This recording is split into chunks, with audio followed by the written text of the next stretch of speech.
প্রিয় শিক্ষার্থীবৃন্দ, শুভ বিকেল। আমি শেখ আসাদুজ্জামান পারভেজ বরাবরের মতো তোমাদের সামনে হাজির হয়েছি এবং আজকে আমি হাজির হয়েছি 11 এবং 12 ক্লাসের জন্য একটি অত্যন্ত গুরুত্বপূর্ণ বা যেটা তোমরা অনেকে কঠিন টপিকস মনে করো সেরকম একটি টপিকস নিয়ে হাজির হয়েছি, মডিফায়ার। ঠিক আছে, তো মডিফায়ার নিয়ে আজকে আমরা আলোচনা করব। আরেকটা বিষয় বন্ধুরা খেয়াল রাখবে, এই মডিফায়ার ব্যবহার করে যে তোমরা গ্যাপ ফিলিং করতেছো এটা শুধু তোমাদের এখানেই কাজে লাগবে না, তোমাদের অ্যাডমিশনেও কিন্তু মডিফায়ার থেকে বিভিন্ন রকম প্রশ্ন আসে। তো সেই ক্ষেত্রে তোমরা এই ক্লাসটি খুব মনোযোগ সহকারে করবে। আর আমি দেখো এখানে একটি প্যাসেজ তুলে রাখছি, এই প্যাসেজটি ফিল আপ করে করে আমি তোমাদেরকে বোঝাবো। তার আগে আমি মডিফায়ার সম্পর্কে ফান্ডামেন্টাল বা বেসিক কিছু আলোচনা করি। মডিফায়ার শব্দটি মূলত আসছে মডিফাই থেকে। মডিফাই করা মানে কি? বিশেষায়িত করা। এটা হচ্ছে একটু টেক্সচুয়াল ল্যাঙ্গুয়েজ হয়ে গেল বা বুকিশ ল্যাঙ্গুয়েজ এটা হয়ে গেল। আমরা একটু সহজ করে আমাদের মতো করে বুঝি। মডিফায়ার শব্দটা আসছে মডিফাই থেকে। মডিফাই করা মানে যদি আমরা এরকম বলি, to give some extra information about something, তাহলে মডিফাই বলতে আমরা কি বলছি? যে to provide or to give some extra information about something, কোনো কিছু সম্পর্কে অতিরিক্ত তথ্য দেয়াটাকেই বলি আমরা মডিফাই করা। ঠিক আছে, আচ্ছা তাহলে এখন মডিফায়ার আমরা কাকে বলি? আমরা একটা উদাহরণ দিই তাহলে বোঝা যাবে। যেমন আমরা যদি বলি Parvez is a good boy, ঠিক আছে, বা আমরা যদি এরকম বলি পারভেজ ইজ এ বয়। এখন পারভেজ ছেলেটা কেমন তুমি কিন্তু বুঝতে পারতেছো না, কিন্তু এই পারভেজ ইজ এ বয়, বয় শব্দটার আগে যখন আমি একটা মনে করো অ্যাডজেক্টিভ দিলাম, ঠিক আছে, বয় শব্দটার আগে যখন আমি একটা অ্যাডজেক্টিভ দিলাম যে পারভেজ ইজ আ পোলাইট বয়, তাহলে সেক্ষেত্রে এখানে দেখো পোলাইট শব্দটা বয় সম্পর্কে অতিরিক্ত তথ্য দিচ্ছে। কি বলছে? পারভেজ কেমন ছেলে? একজন নম্র বা ভদ্র। ভালো করে বোঝো। আবার বলছি, মডিফাই মানে কি? তোমরা ডিকশনারি বা বুকিশ অর্থ তোমরা খেয়াল করবে না, ঠিক আছে। বুকিশ অর্থ বিশেষায়িত করা এইভাবে বলা আছে। আমরা সহজভাবে বলি, আমি একটু আগেই বললাম, আমি আবার রিপিট করছি, মডিফাই করা মানে হচ্ছে to provide or to give some extra information about something, কোনো কিছু সম্পর্কে অতিরিক্ত তথ্য দেয়াটাই হচ্ছে কি? মডিফাই। তাহলে মডিফাই করার অর্থ কি? কোনো কিছু সম্পর্কে অতিরিক্ত তথ্য দেয়, যেটা আমি ইংরেজিতে একটু আগে বললাম। আর তাহলে একটু আগে আমি যেটা বললাম, আবার যেমন বলি বাংলাদেশ ইজ এ কান্ট্রি। এখন বাংলাদেশ ইজ এ কান্ট্রি, এখানে দেখো বাংলাদেশ কেমন দেশ তুমি কিন্তু বুঝতে পারছো না, কিন্তু যদি আমরা কান্ট্রি শব্দটার আগে এরকম একটা শব্দ ইউজ করি, Bangladesh is a beautiful country, তাহলে দেখো এই যে বিউটিফুল শব্দটা আমি ইউজ করছি, এখানে কিন্তু বিউটিফুল শব্দটা কান্ট্রি আগে বসে কান্ট্রি সম্পর্কে অতিরিক্ত তথ্য দিচ্ছে, যে বাংলাদেশ কেমন দেশ? বাংলাদেশ সুন্দর দেশ, তাহলে অতিরিক্ত তথ্য দিচ্ছে। এই জন্য এই বিউটিফুলটাকে বলবো আমরা মডিফায়ার। এখন তাহলে নিশ্চয়ই মডিফায়ার সম্পর্কে ধারণা ক্লিয়ার হয়েছে। মডিফায়ারের ডেফিনিশন বা মডিফায়ার কি আমি দুইটা সেন্টেন্স উদাহরণ দিয়েছি। এখন আমরা জানবো how many kinds of modifiers are there, modifier কত ধরনের মডিফায়ার রয়েছে সেটা আমরা এখন জানবো। মনে রাখতে হবে there are two types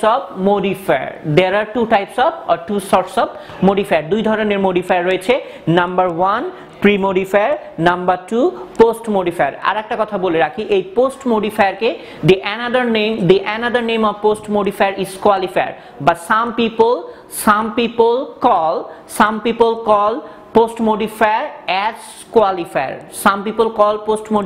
qualifier. তাহলে কিছু লোকজন বা কেউ পোস্ট মডিফায়ারকে কি নামে অভিহিত করে? কোয়ালিফায়ার হিসেবে অভিহিত করে, ঠিক আছে। তাহলে পোস্ট মডিফায়ার আর কোয়ালিফায়ার দুইটা কিন্তু একই জিনিস। আগে ছিল মডিফায়ার আর পোস্ট মডিফায়ার, এখন অনেক বই বর্তমানে যে বইগুলো বেরিয়েছে ওগুলোতে মডিফায়ারকে কোনো পোস্ট মডিফায়ার নেই, মডিফায়ারকেই দুই ভাগে ভাগ করা হয়েছে, একটা হচ্ছে প্রি মডিফায়ার আর একটা হচ্ছে পোস্ট মডিফায়ার। আচ্ছা, এখন আমরা জানবো pre modifier. What's pre modifier? What's the definition of pre modifier? What's the function of pre modifier? Pre modifier definition কি? প্রি মডিফায়ারের ফাংশন কি? আর Where's the place of pre-modifier? Pre-modifier এর place কি? Place কোথায়? আচ্ছা, প্রথমে pre, what does the prefix pre mean? Pre প্রিফিক্সটা বলতে আসলে কি বোঝায়? প্রি মানে হচ্ছে পূর্বে, তার মানে হচ্ছে প্রি মডিফায়ার বলতে আমরা কি বুঝবো? প্রি মডিফায়ার বলতে আমরা এমন সকল শব্দকে বোঝাবো যেই শব্দগুলো কোনো শব্দের পূর্বে বসবে। ঠিক আছে, আবার বলছি, প্রি মডিফায়ার বলতে আমরা ওই সকল শব্দকে বোঝাবো যে সকল শব্দগুলো কোনো শব্দের পূর্বে বসে অতিরিক্ত তথ্য দিবে। দেখো, বাংলাদেশ ইজ আ কান্ট্রি, এখানে কান্ট্রির আগে আমি কি ব্যবহার করব? Bangladesh is a beautiful country. এখানে বিউটিফুল শব্দটা কান্ট্রি শব্দটার আগে বসেছে না, বসে কান্ট্রি সম্পর্কে অতিরিক্ত তথ্য দিচ্ছে যে বাংলাদেশ কেমন দেশ, সুন্দর দেশ। তাহলে এই যে বিউটিফুল শব্দটা কান্ট্রি শব্দটার আগে বসলো, এই জন্য বিউটিফুলটাকে আমরা বলবো প্রি মডিফায়ার। বোঝা গেল? আচ্ছা, প্রি মডিফায়ার। এরপরে পোস্ট মডিফায়ার, বা যেটাকে আমরা বলতেছি, আমি একটু আগে বললাম, সাম পিপল কল বা some people address post modifier as qualifier. কিছু কিছু মানুষ পোস্ট মডিফায়ারকে কি হিসেবে অভিহিত করে? কোয়ালিফায়ার হিসেবে অভিহিত করে। ঠিক আছে, এখন আমরা কোয়ালিফায়ার সম্পর্কে একটু জানবো। কোয়ালিফায়ার সম্পর্কে জানবো। আচ্ছা, কোয়ালিফায়ার কি? Qualifier is one type of word which sits after a word and indicate or gives extra information about the before word. ঠিক আছে, আচ্ছা, তাহলে কি বলতেছি? Qualifier. What is qualifier or post modifier? Qualifier or post modifier is a word which sits after the word and say something or give some extra information about the previous seated word. তাহলে post modifier কি? Post modifier হচ্ছে এমন শব্দ যে শব্দটা কি করবে? কোন শব্দের পরে বসবে, কোন শব্দের কি করবে? পরে বসবে, বসে ওই শব্দটা সম্পর্কে অতিরিক্ত তথ্য দিবে। আমরা একটা উদাহরণ দিই। হি ওয়াক্স। এই যে হি ওয়াক্স, সে হাঁটে। এখন কেমন করে হাঁটে? বোঝা যাচ্ছে? বোঝা যাচ্ছে না। হি ওয়াক্স স্লোলি। এই যে দেখো, আবার বলছি, হি ওয়াক্স, সে হাঁটে। এখন কিভাবে হাঁটে? হাউ ডাজ হি ওয়াক, কিভাবে সে হাঁটে, এটা কিন্তু আমরা বুঝতে পারছি না। কিন্তু যখন আমরা ওয়াক্স এর পরে স্লোলি ইউজ করব, হি ওয়াক্স স্লোলি, সে কেমন করে হাঁটছে? সে ধীরে ধীরে হাঁটছে। এখানে দেখো, স্লোলি শব্দটা ওয়াক ভার্বের পরে বসছে না, এই জন্য এটাকে আমরা বলবো পোস্ট। আর যেহেতু পরে বসে আগের শব্দটাকে নির্দেশ করতেছে, এই জন্য আমরা এটাকে বলবো পোস্ট মডিফায়ার।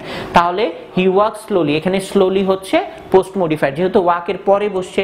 তাহলে আমরা একটা জিনিস বুঝতে পারলাম, ক্লিয়ার কাট।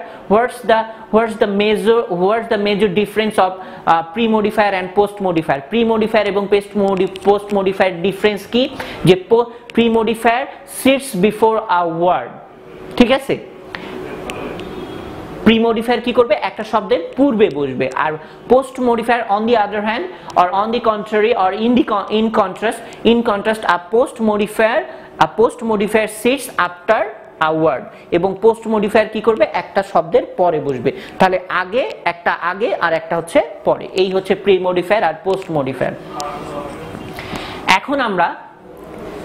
এখন আর একটা বিষয় রয়েছে, সেটা কি?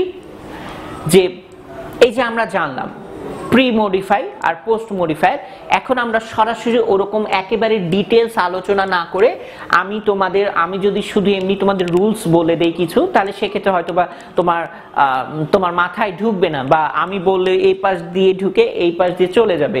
সেহেতু আমরা এখন কি করব? এখন বাস্তব উদাহরণ, এই যে আমি এখানে একটি প্যাসেজ লিখেছি, এই প্যাসেজটি আমরা সলভ করলে দেখবা তোমার একদম ক্লিয়ার কাট আইডিয়া পাবে তুমি এইটা সম্পর্কে। আচ্ছা দেখি, Rafiq post modify the noun with appositive, বা এটাকে আমরা অ্যাপোজিশন বলি অথবা নাউন অ্যাপোজিশন বলে থাকি।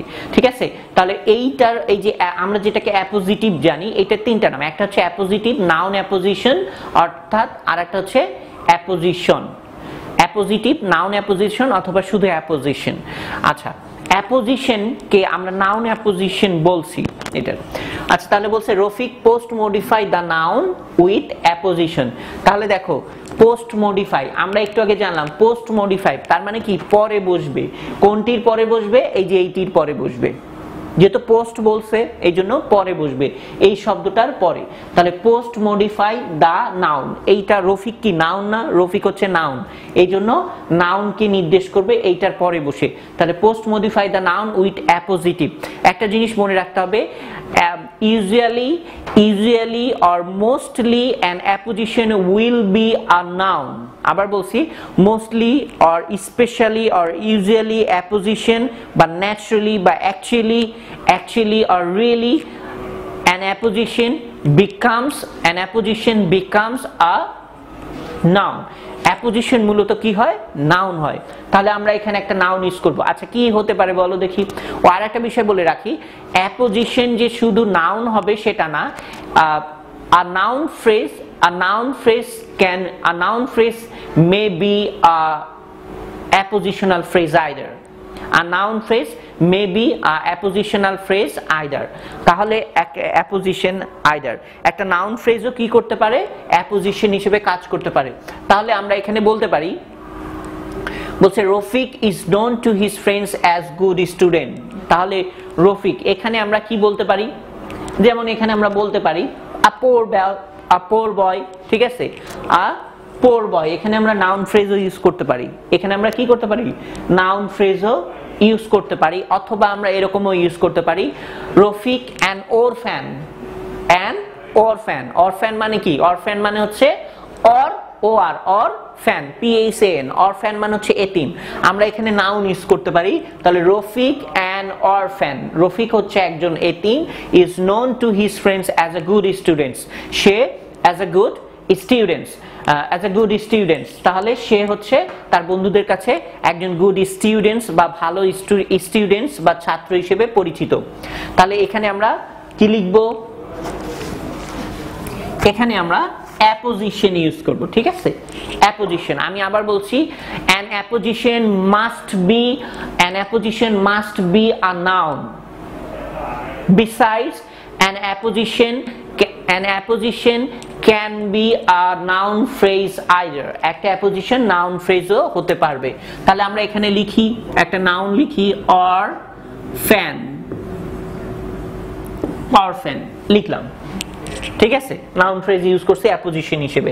এরপরে he has used quantifier to use pre-modify the noun।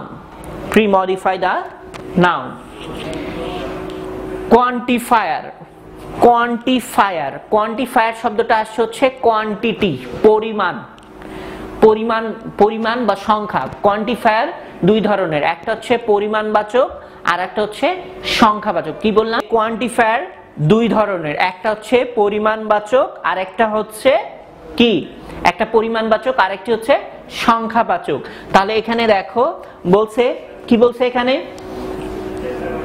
he has used quantifier to pre-modify the noun। এখানে কোন নাউনের পূর্বে বসবে? এই যে গুড কোয়ালিটিস এর আগে। তাহলে পরিমাণ, তাহলে আমরা কি বলতে পারি? he has many good qualities। এটা কি সংখ্যাবাচক বা পরিমাণবাচক না? কোয়ান্টিফায়ার করতেছে। কোয়ান্টিফায়ার মানে কি? পরিমাণ বোঝাবে বা সংখ্যা বোঝাবে। তার কতগুলো ভালো গুণাবলী আছে।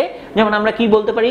he has many good qualities। many কেন ইউজ করব? কারণ কোয়ালিটিস এখানে প্লুরাল করে দেয়া আছে, এজন্য আমরা এখানে many ইউজ করব। তাহলে he has many good qualities। Quantifier, তাহলে মনে রাখতে হবে যে কোয়ান্টিফায়ার কি? কোয়ান্টিফায়ার হচ্ছে এমন কিছু শব্দ যেগুলো কি করে? কোনো কিছু সংখ্যা বা পরিমাণ নির্দেশ করে। আবার বলছি, কোয়ান্টিফায়ার কি? এমন কিছু শব্দ যেগুলো কোনো কিছুর পরিমাণ বা সংখ্যা নির্দেশ করে। তাহলে গুণাবলী তো গণনা করা যায়, তাহলে সেক্ষেত্রে আমরা এখানে ম্যানি নিব, অথবা আমরা এখানে ইচ্ছা করলে আরো দিতে পারি several good qualities। বলছে he has many good qualities, বলছে তার অনেক ভালো গুণাবলী রয়েছে, বা several তার বেশ কিছু ভালো গুণাবলী রয়েছে। এরপরে দেখো he knows that, বলছে সে জানে। সে কি জানে? he knows that সে জানে the use an adjective to pre-modify the noun।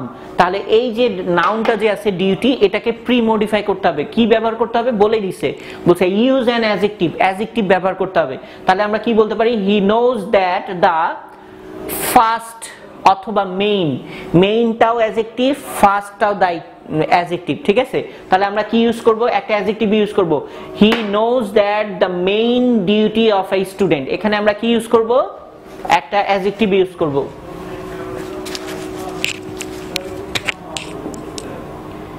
Main অথবা ফার্স্ট, মেইন অথবা ফার্স্ট, মেইন অথবা first. He knows that the main or first duty of a student বলছে সে জানে একজন স্টুডেন্টের প্রথম ডিউটিটা হচ্ছে is to study, বলছে লেখাপড়া করা, and he never neglects এবং সে কখনো অবজ্ঞা করে না বা অবহেলা করে না। এখানে দেখো ডেমনস্ট্রেটিভ প্রোনাউন ইউজ করতে বলছে to pre modify the noun. এই যে লেসেন্সটাকে প্রি মডিফাই করার জন্য demonstrative you have to use here demonstrative pronoun to pre modify the noun. তোমাকে প্রি মডিফাই, এই নাউনটাকে প্রি মডিফাই করতে হলে তোমাকে এখানে কি করতে হবে? You have to use demonstrative pronoun. we know that before this you have to know the names, or you have to know what are the demonstrative pronoun কি সেটা তোমাকে জানতে হবে। আচ্ছা, তাহলে let us know some demonstrative pronoun. Let us know the name of some demonstrative pronoun. চলো আমরা কিছু demonstrative pronoun এর নাম জেনে নেই। You know that there are five demonstrative pronouns. তোমরা জানো যে 5টি demonstrative pronoun আছে। Number 1, this, these, this, this, these। আবার বলছি, this, this মানে lightly, you have to release your breath, you have to release your breath very softly to pronounce this this, this. But when you are going to pronounce these, you have to release your breath deeply, you have to release your breath deeply। যখন তুমি এইটা উচ্চারণ করতে যাবে THEAC, these, ঠিক আছে? this, that, those and such। এটাকে such ও বলতে পারো অথবা such, ঠিক আছে? such অথবা such। আচ্ছা, তাহলে ডেমনস্ট্রেটিভ প্রোনাউন ইউজ করতে হবে। এখানে কি বলছে? he never neglects, হি আছে, তাহলে ডেমনস্ট্রেটিভ প্রোনাউন এখানে কি হবে? He never. আর একটা বিষয় বলে রাখি, এখানে আমার লিখতে আসলে ভুল হয়েছিল, এখানে ডিউটি হইতো, তো তাহলে হি নেভার নেগলেক্টস। এখন দেখো ডেমনস্ট্রেটিভ প্রোনাউন ইউজ করতে হবে। এখানে কোন ডিউটির কথা বলা হয়েছে? লেখাপড়ার কথা বলা হয়েছে। তাহলে এই যে আগের লাইনে লেখাপড়ার কথা বলা হয়েছে, এখানে তাহলে আমরা কি লিখতে পারি? He never neglects this duty, ঠিক আছে? অথবা তাহলে he never neglects this duty, সে এই দায়িত্ব, এই যে লেখাপড়ার যে এই দায়িত্বটা সে কখনো কি করে না, এই দায়িত্বটা সে কখনো। এরপরে বাকি অংশটুকু দেখো, বলছে he prepares possessive, use possessive হবে আর কি, যাই হোক আমার জায়গা স্বল্পতার কারণে আমি অত ডিটেইলস লিখি নাই। Possessive to pre modify the noun, তাহলে প্রি মডিফাই দ্য নাউন তার মানে এই নাউনটাকে মডিফাই করতে হবে, যেহেতু এটার আগে গ্যাপ আছে। তাহলে বলছে he prepares possessive, use possessive to pre modify the noun, তাহলে হি প্রিপেয়ারস লেসনস পজেসিভ। এখন আমরা জানি what are the name of possessive pronouns, possessive pronouns এর বা পজেসিভ আমরা বলে থাকি, পজেসিভ প্রোনাউনের নামগুলো আমরা জানি। যেমন আমরা জানি যে my, our, your, his, her, their, its, এগুলো হচ্ছে পজেসিভ প্রোনাউন। আচ্ছা বন্ধুরা দেখো, the subject here is a person, এখানে যে সাবজেক্ট আছে সেটা হচ্ছে পারসন, তাহলে আমরা পজিটিভ প্রোনাউন কি ইউজ করব? একটা পার্সোনাল প্রোনাউন ইউজ করব। একটা জিনিস দেখো, and the subject here is third person singular number, এবং the subject here is third person singular number, এখানে সাবজেক্টটা হচ্ছে থার্ড পারসন সিঙ্গুলার নাম্বার। তাহলে আমাদেরকে এমন পজিটিভ প্রোনাউন ইউজ করতে হবে যেটা থার্ড পারসন সিঙ্গুলার নাম্বার। আবার দেখো here he indicates a male person, here এখানে একটা পুরুষকে নির্দেশ করতেছে, তাহলে অবশ্যই আমরা এমন একটা third person singular number pronoun use করব, পজিটিভ প্রোনাউন, যেটা পুরুষকে নির্দেশ করবে। আমরা জানি থার্ড পারসন সিঙ্গুলার এবং পুরুষকে নির্দেশ করে, কি সেটা হচ্ছে হিজ। তাহলে এখানে আমরা কি লিখব, এখানে আমরা হিজ লিখব, হিজ। তাহলে এখানে আমরা আমাদের অর্থটা কি হলো, তাহলে হি প্রিপেয়ারস হিজ লেসন রেগুলারলি, বলছে সে কি করে, সে নিয়মিত তার পড়াগুলো তৈরি করে। এরপরে হি গেটস আপ, এরপরে দেখো বলছে পোস্ট মডিফাই দা ভার্ব, ভার্বকে মডিফাই করতে হবে। পোস্ট মডিফাই কেন বলছে, কারণ ওই যে আমরা বলছিলাম ভার্বের যেটা পরে বসবে ওটাকে আমরা বলবো পোস্ট মডিফাই। তাহলে ভার্বের পরে বসতেছে এইজন্য পোস্ট মডিফাই। কি বলছে, post modify the verb with an adverbial বা অ্যাডভার্ব, তোমাকে একটা অ্যাডভার্ব দিয়ে বা এটাকে পোস্ট মডিফাই করতে হবে। তাহলে আমরা কি লিখতে পারি, হি গেটস আপ আর্লি, আর্লিটা আমরা জানি আর্লিটা হচ্ছে অ্যাডভার্ব, ঠিক আছে। আর্লি কি, আর্লি হচ্ছে অ্যাডভার্ব। এখানে তাহলে আমরা কি করব, এখানে একটা অ্যাডভার্ব ইউজ করব। তাহলে লিখি এখানে একটা অ্যাডভার্ব ইউজ করি, he gets up early, he gets up early। দেখো যখন তোমার ওখানে অনেক সময় এরকম দেয়া থাকে যে use adverbial phrase, use adverbial phrase, সেক্ষেত্রে তুমি এখানে কি ইউজ করতে পারবে, আরো ইউজ করতে হবে, he gets up early in the morning, he gets up early in the morning, এরকম, ঠিক আছে। আর যখন ফ্রেজ থাকবে না তখন কিন্তু তুমি ওই শুধু আর্লি ইউজ করতে হবে, তোমাকে কিন্তু আর্লি পরে ইন দা মর্নিং এটা কিন্তু তুমি ইউজ করতে পারবে না, তোমাকে শুধু আর্লি ইউজ করতে হবে। আচ্ছা, তাহলে হি গেটস আপ আর্লি, সে খুব তাড়াতাড়ি সকালে ঘুম থেকে ওঠে। এরপরে বলছে হি নেভার ওয়েস্ট, সে কখনো অপচয় করে না বা নষ্ট করে না। এখানে দেখো কি বলছে, determiner to pre modify the noun, determiner. আমরা ডিটারমিনারের মধ্যে কি কি আছে, যেমন আমরা ডিটারমিনারের মধ্যে আর্টিকেলে পড়ে আমরা যদি বলি এখানে অর্থটা কি বোঝাচ্ছে, he never waste a moment অথবা a single moment in vain. আচ্ছা, এখানে দেখো, এখানে আসলে একটা আর্টিকেল ছিল, এ ছিল, আমরা জানি এ সিঙ্গেল। আমরা নরমালি যখন আমরা এক বোঝাই সেক্ষেত্রে সাধারণত এর পরে সিঙ্গেল ব্যবহার করতে হয়। এই যে এ এখানে আছে দেখো, সিঙ্গেল ডাবল ট্রিপল এগুলো কিন্তু ডিটারমিনার, তোমরা জানো। তাহলে এই যেহেতু দেয়াই আছে এখানে আমাদেরকে একটা কি ইউজ করতে হবে, এক মুহূর্ত, এটার ইংরেজি কি, আ সিঙ্গেল মোমেন্ট। আমরা কিন্তু শুধু এই মোমেন্ট বলি না, তাহলে এখানে আমাদেরকে ডিটারমিনার, সিঙ্গেলটা হচ্ছে ডিটারমিনার, আমরা এখানে সিঙ্গেল ইউজ করব।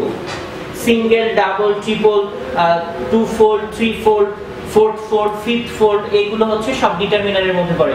তাহলে he never waste a single moment in vain, বলছে সে বৃথা এক মুহূর্ত কি করে না, নষ্ট করে না। তাহলে আমরা এখানে ডিটারমিনার ইউজ করলাম। এরপরে দেখো বলছে Rafiq is pre-modify the adjective with an adverb, বলছে অ্যাডভার্ব দিয়ে কি করতে হবে, অ্যাডজেক্টিভকে প্রি-মডিফাই করতে হবে। জেন্টেলটা হচ্ছে অ্যাডজেক্টিভ, এটাকে আমরা কি দিয়ে, আমরা জানি যে an adverb can indicate or can say something about adjective। Adverb কি করতে পারে, অ্যাডজেক্টিভ সম্পর্কে অতিরিক্ত তথ্য দিতে পারে। অ্যাডভার্বের আরো অনেকগুলো কাজ আছে, আমি অত কিছু বললাম না, এটা রিলেটেড শুধু ওইটাই বললাম। তাহলে অ্যাডভার্ব কি করতে পারে, আমরা জানি অ্যাডজেক্টিভকে নির্দেশ করতে পারে। তাহলে রফিক ইজ জেন্টেল, আমরা কেমন দিতে পারি, এখানে কি অ্যাডভার্ব দিতে পারি, যেমন রিয়েলি জেন্টেল, রিয়েলি দিতে পারি, সে সত্যিকার অর্থেই অনেক বেশি নম্র বা ভদ্র।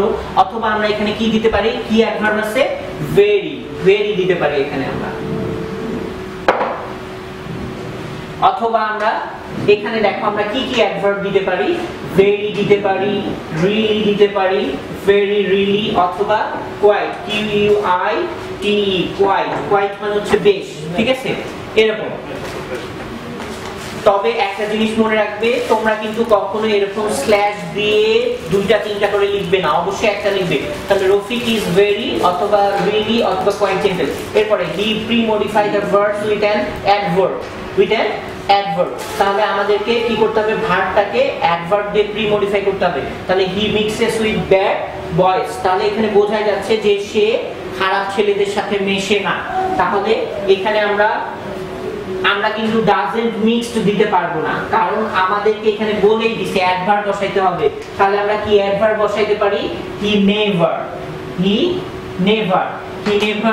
mixes with bad boys। এখানে আমরা একটা অ্যাডভার্ব বসালাম, তাহলে হি নেভার এখানে আমরা আরো অ্যাডভার্ব বসাইতে পারি, যেমন হি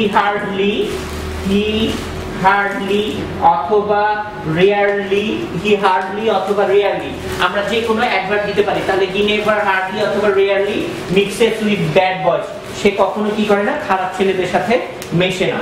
আচ্ছা, যাই হোক, আমি চেষ্টা করেছি, আল্লাহ আমার যতটুকু সামর্থ্য দিয়েছি আমি ভালোভাবে ক্লাসটি নেওয়ার চেষ্টা করেছি। আর মডিফায়ার সম্পর্কে ডিটেইলস আলোচনা করার চেষ্টা করেছি।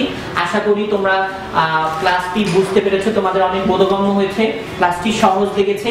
যাই হোক, তোমরা আমাদের ভিডিওগুলো, ফ্রি অনলাইন স্কুলের ভিডিওগুলো ভালোভাবে দেখবে, এবং তোমাদের কোনো ত্রুটি বিচ্যুতি মনে হলে বা ভালো যদি মনে হয়, ভালো কমেন্টটাও তোমরা জানাবে, ভালো খারাপ যেটাই হোক তোমরা অবশ্যই কমেন্ট বক্সে তোমাদের কমেন্টগুলো, you must please, you are requested to drop your comments on the comment box, in the comment box। Comment বক্সে অবশ্যই তোমাদের কমেন্ট জানাবে। তো সবাই ভালো থাকবে, সুস্থ থাকবে, আবার দেখা হবে নতুন কোনো টপিক নিয়ে। আল্লাহ হাফেজ।